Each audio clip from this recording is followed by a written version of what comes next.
Percy and Harold.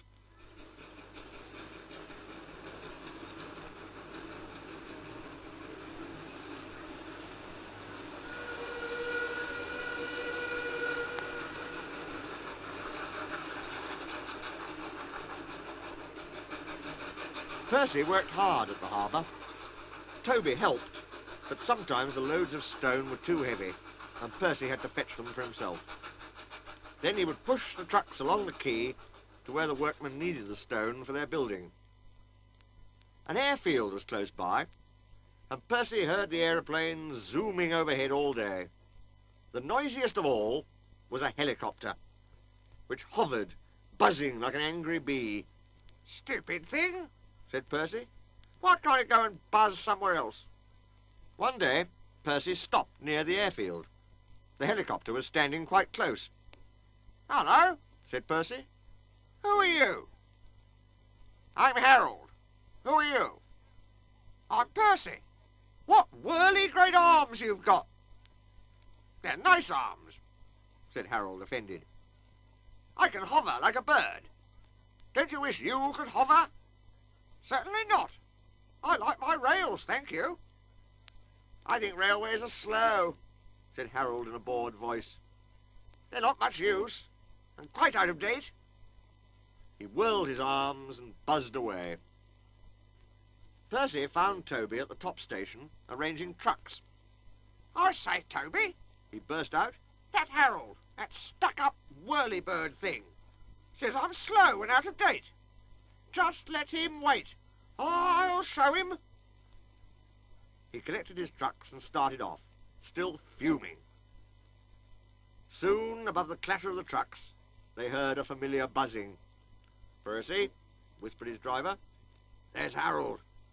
He's not far ahead. Let's race him." "Yes, let's," said Percy excitedly, and quickly gathering speed, he shot off down the line. The guard's wife had given him a flask of tea for elevenses. He had just poured out a cup when the van lurched and he spilt it down his uniform. He wiped up the mess with his handkerchief and staggered to the front platform. Percy was pounding along. The truck screamed and swayed, while the van rolled and pitched like a ship at sea. "Well, I'll be ding-dong-danged," said the guard. Then he saw Harold buzzing alongside and understood. "Go it, Percy," he yelled. "You're gaining." Percy had never been allowed to run fast before. He was having the time of his life. "Hurry, hurry, hurry, hurry, hurry," he panted to the trucks. We don't want to," they grumbled, but it was no use. Percy was bucketing along with flying wheels, and Harold was high and alongside. The fireman shovelled for dear life, while the driver was so excited he could hardly keep still. "Well done, Percy," he shouted. "We're gaining! We're going ahead! Oh, good boy! Good boy!" Far ahead, a distant signal warned them that the wharf was near.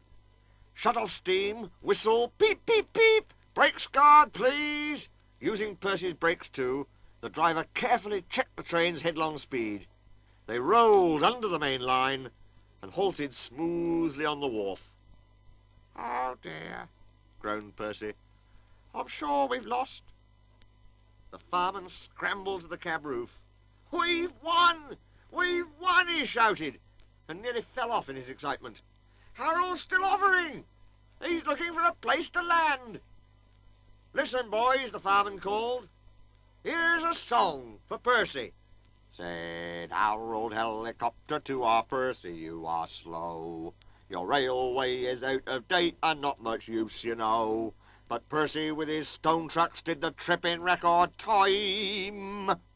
And we beat that helicopter on our old branch line." The driver and guard soon caught the tune, and so did the workmen on the quay. Percy loved it. "Oh, thank you," he said. He liked the last line best of all.